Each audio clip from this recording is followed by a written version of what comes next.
اللہ اللہ اللہ اللہ اللہ وشیتا، آدمی کا یہ کہنا کہ جو اللہ چاہے اور آپ چاہیں، ماشاء اللہ وشیتا، جو اللہ چاہے اور آپ چاہیں، اس قول کا حکم کیا ہے؟ ایسے کہنے کا حکم کیا ہے؟ اس کی وضاحت شیخ الاسلام محمد بن عبد الوہاب رحمۃ اللہ علیہ اس باب کے اندر کرنے کی کوشش کریں گے۔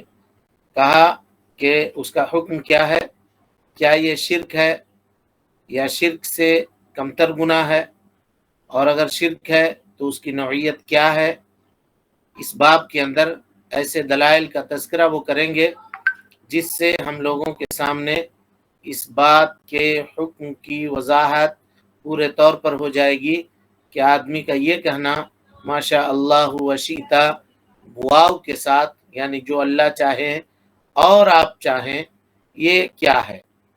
تو ادلہ جو ہیں وہ اس بات کے اوپر دلالت کرتے ہیں کہ ایسا کہنا شرک ہے، اور اس میں اصل یہ ہے کہ یہ شرک اصغر ہے، لیکن کبھی کبھی شرک اکبر بھی ہو جاتا ہے، جیسے کہ وضاحت آپ کے سامنے کی جائے گی۔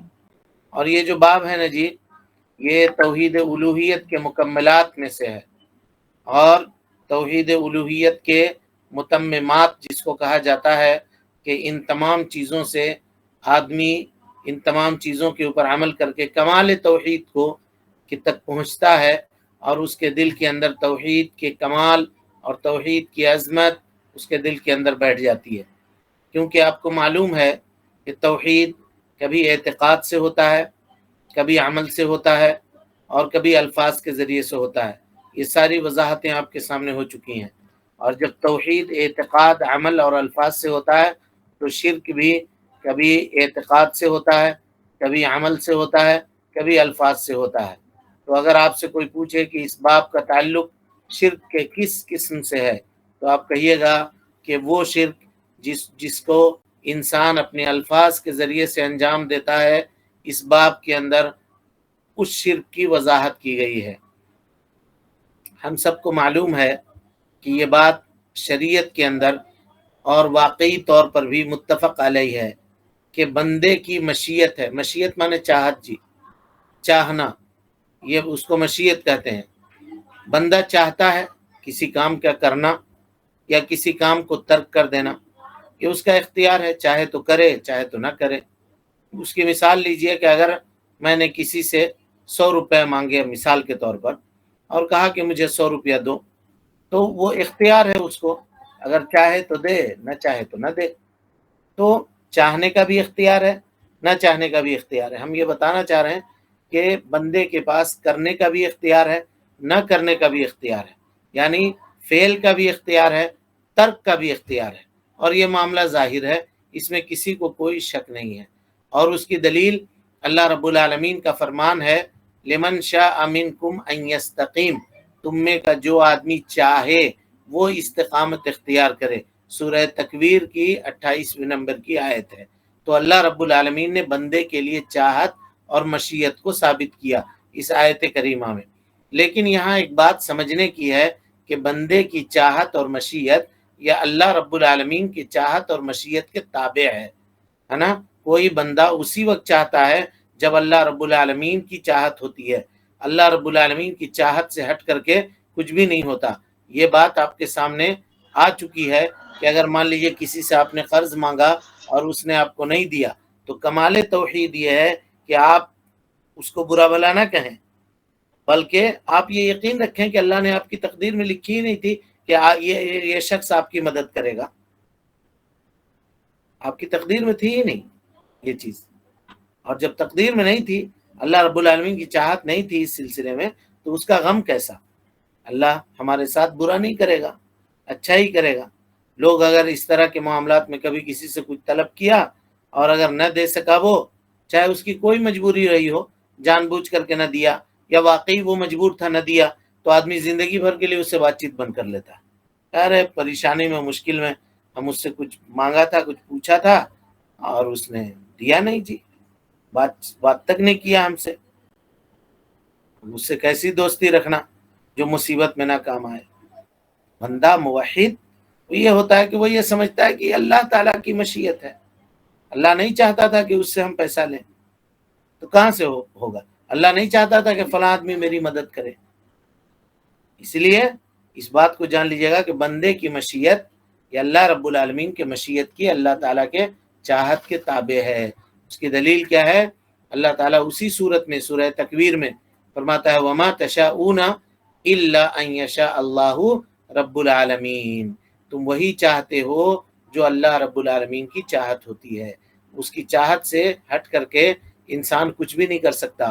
تو پتہ یہ چلا کہ بندے کی جو مشیت ہے وہ اللہ رب العالمین کے مشیت کے تحت ہے، ماتحت ہے یا تابع ہے، کچھ بھی آپ کر لیجئے۔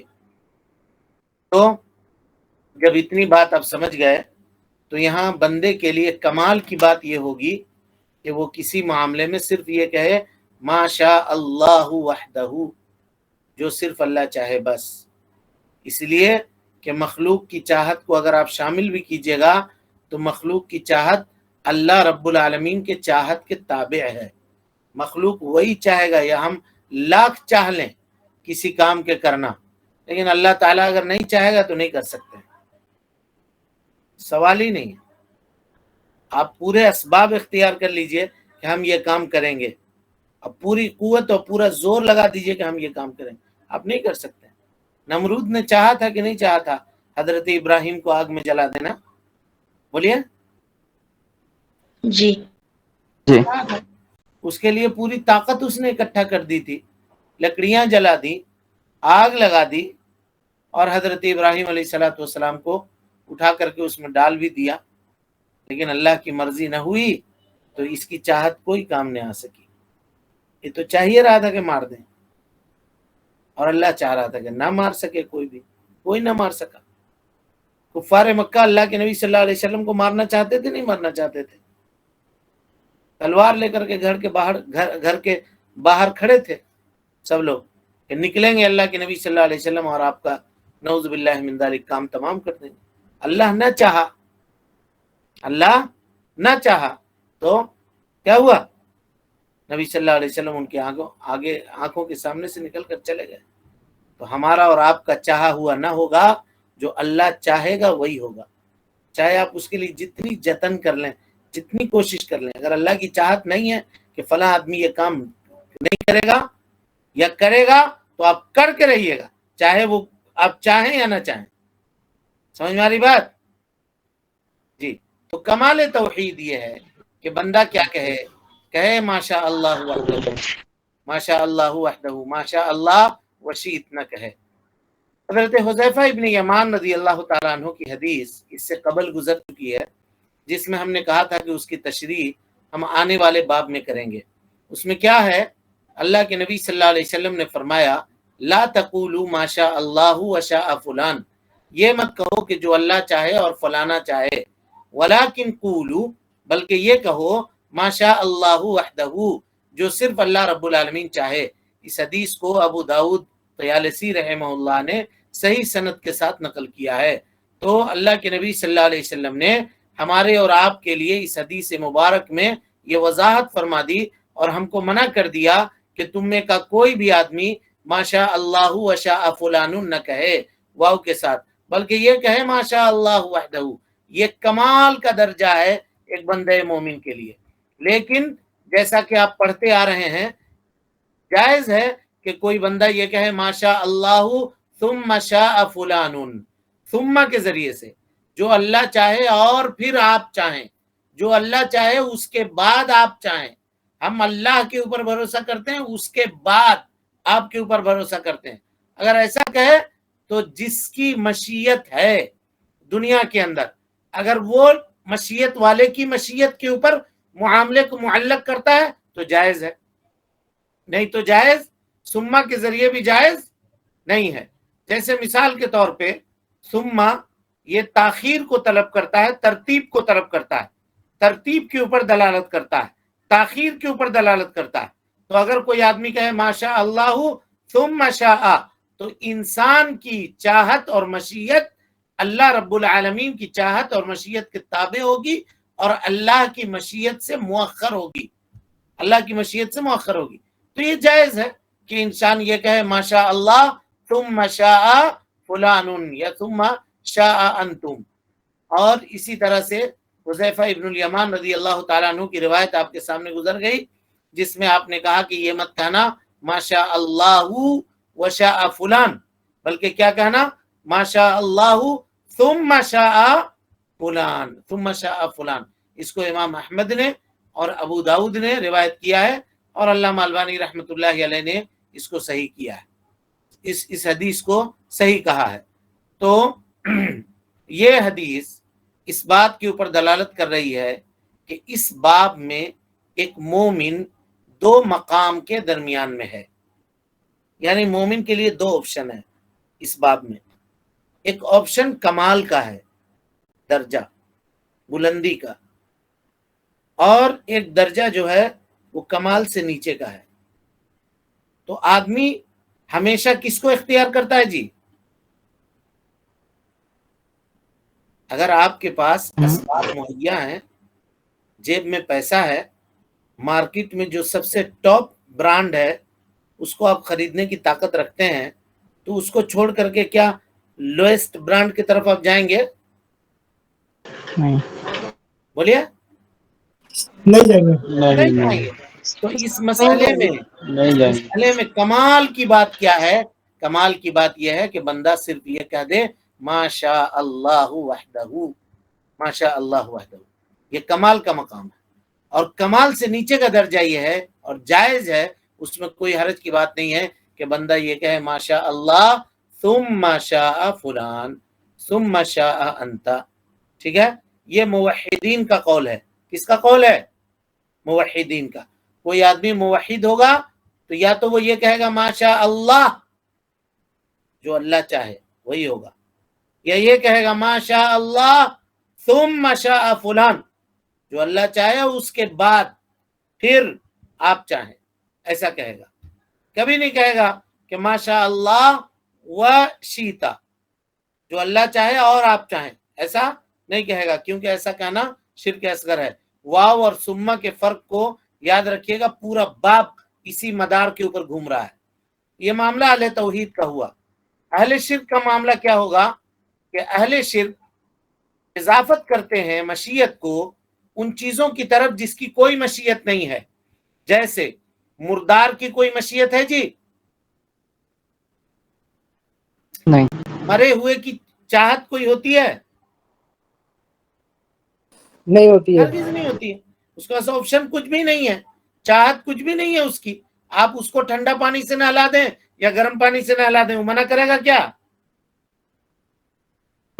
نہیں۔ ہرگز نہیں کرے گا، کچھ اس کی چاہت ہے ہی نہیں۔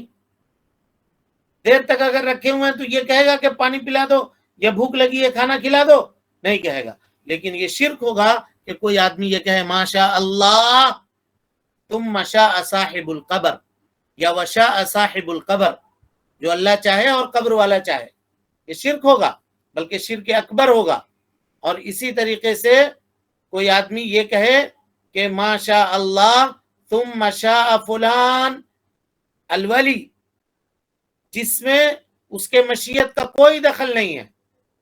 مثال کے طور پہ کوئی آدمی اپنے مشیت کو زندہ کی طرف کرے، چلیے یہاں تو اب کوئی آدمی یہ کہے کہ چلو بھیا آپ بات کر رہے ہیں کہ مردے کی طرف، مردے کی مشیت نہیں ہوتی ہے، لیکن ہمارے سامنے ایک زندہ ولی ہے، ہم اس کی مشیت کریں۔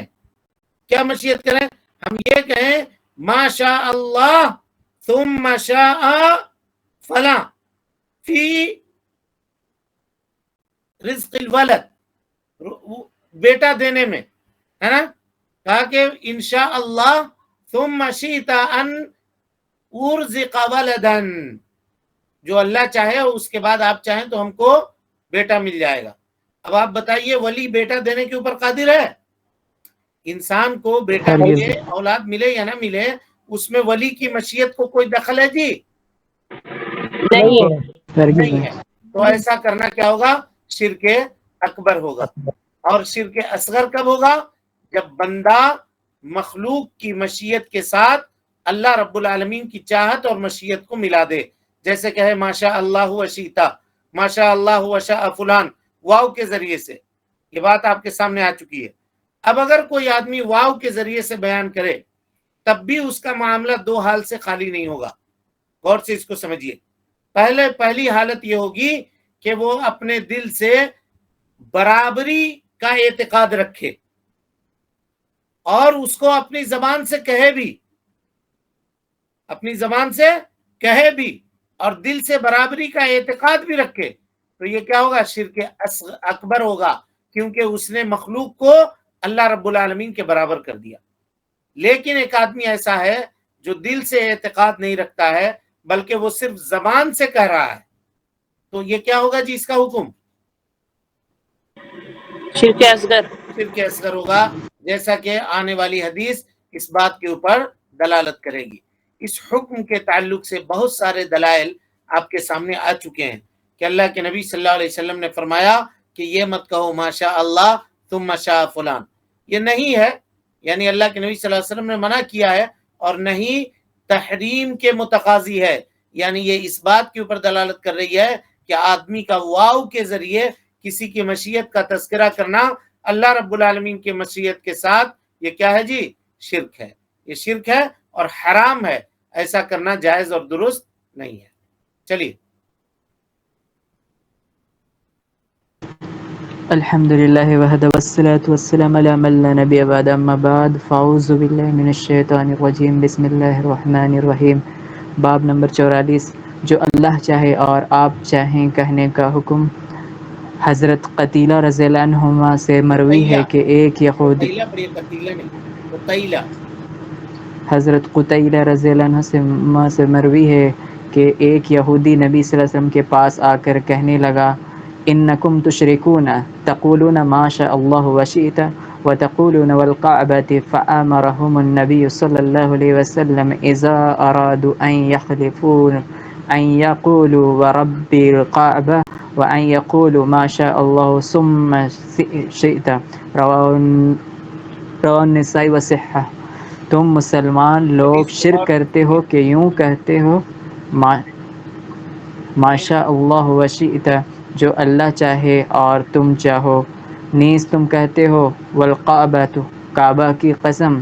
تو نبی صلی اللہ علیہ وسلم نے صحابہ کرام رضی اللہ عنہ کو حکم دیا کہ قسم اٹھانی ہو تو کعبہ کی بجائے رب کعبہ کی قسم اٹھائیں، اور ماشاء اللہ وشئت کی بجائے ماشاء اللہ ثم شئت کہا کریں کہ جو اللہ چاہے اور پھر آپ چاہیں. اس کو نسائی نے روایت کیا اور صحیح کہا. یہ حدیث جو ابھی آپ کے سامنے پڑھی گئی، اس حدیث کو امام نسائی رحمۃ اللہ علیہ نے روایت کیا ہے اور اس کی تصحیح کی ہے. اسی طریقے سے یعنی کہا ہے کہ یہ حدیث صحیح ہے، اور اسی طرح سے علامہ البانی رحمۃ اللہ علیہ نے بھی اس حدیث کو صحیح کہا ہے.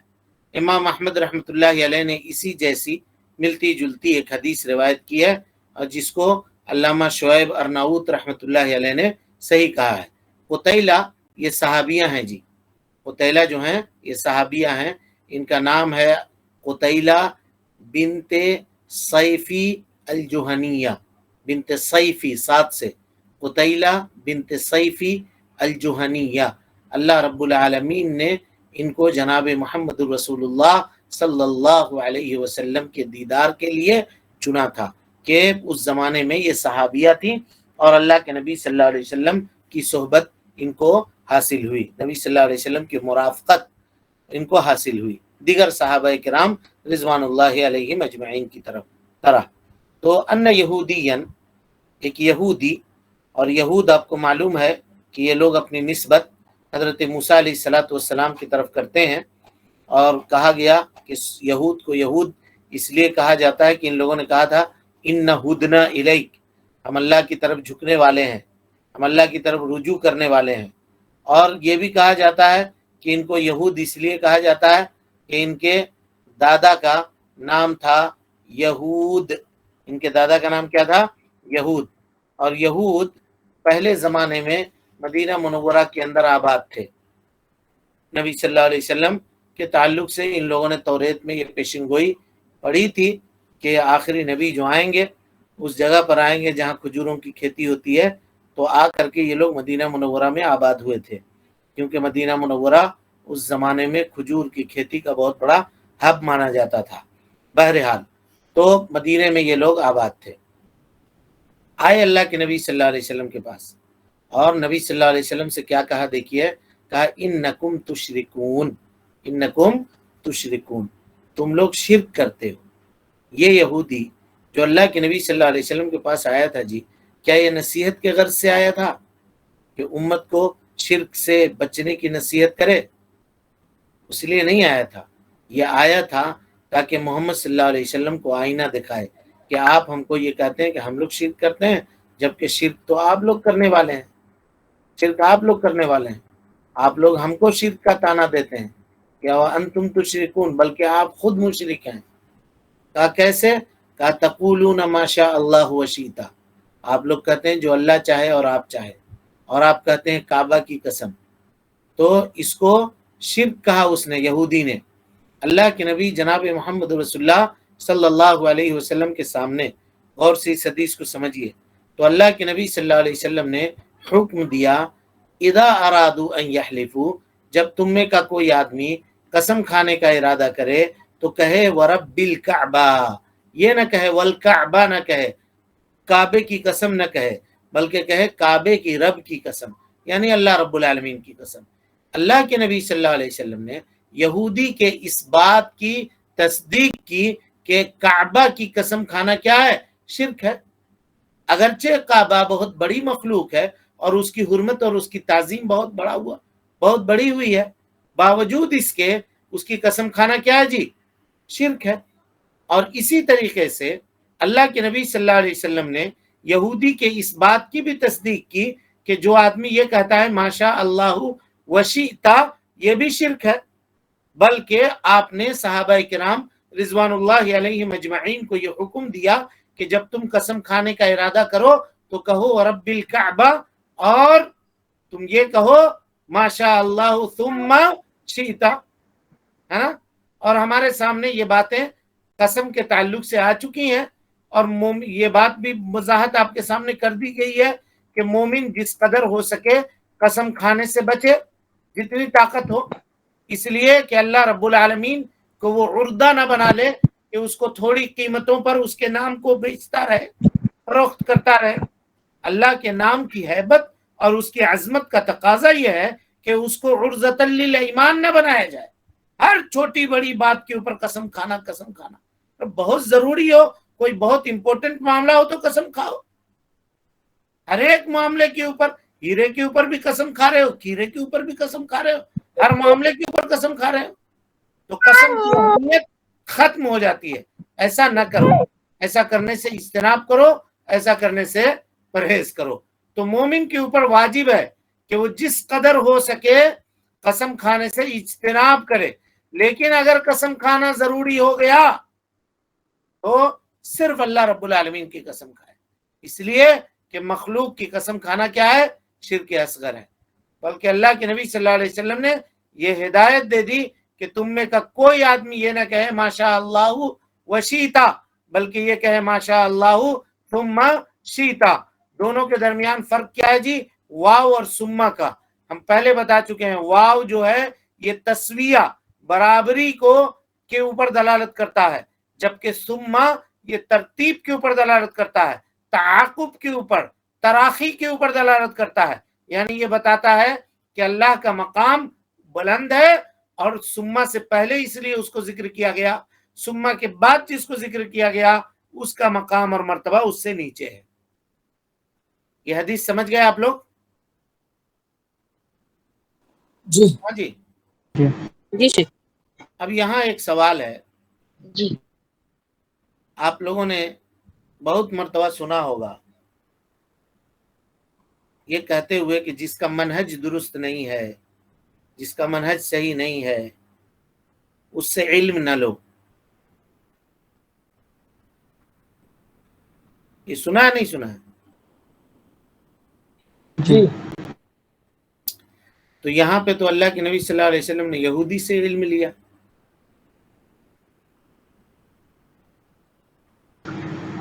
والنبی سے۔ ہاں جی، حضرت ابو ہریرہ نے ابلیس سے لیا.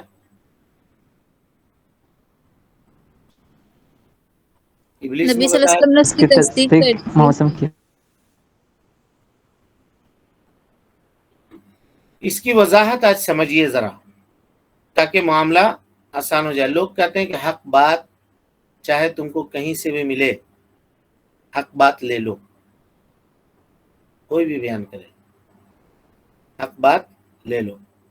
ایک ہوتا ہے علم قبول کرنا اور ایک ہوتا ہے علم طلب کرنا. ان دونوں میں فرق ہے. ان دونوں میں فرق ہے.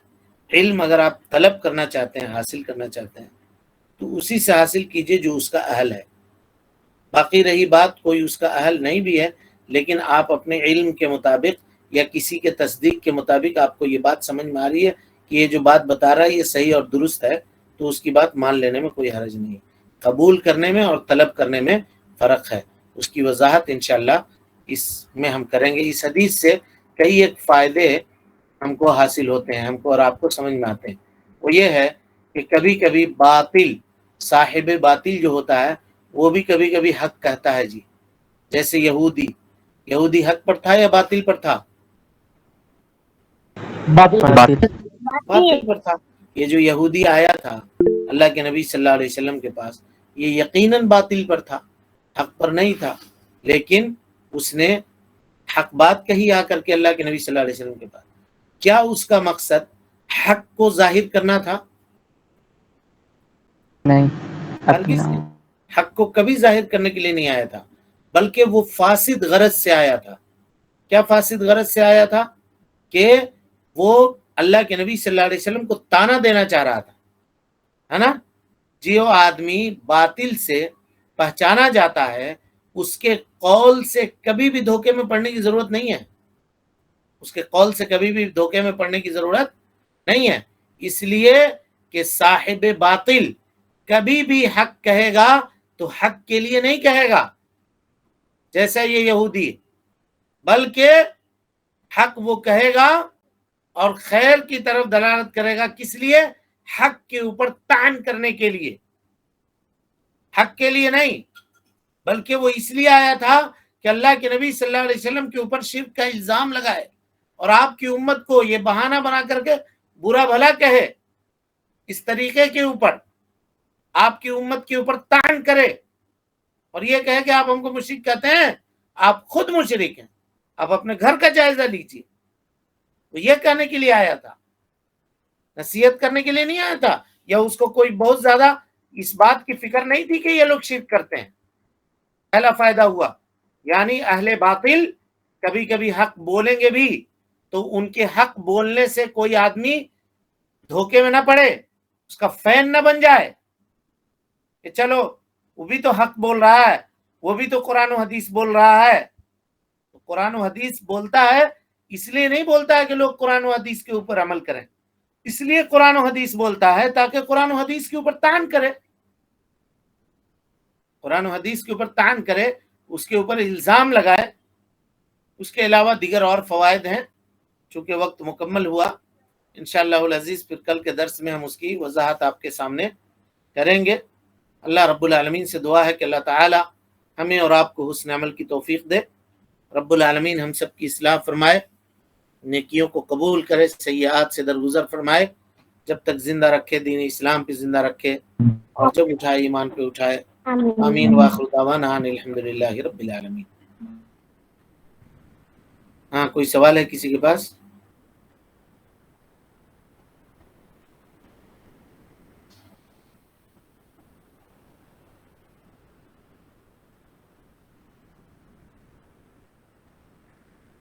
چلیں ٹھیک ہے پھر.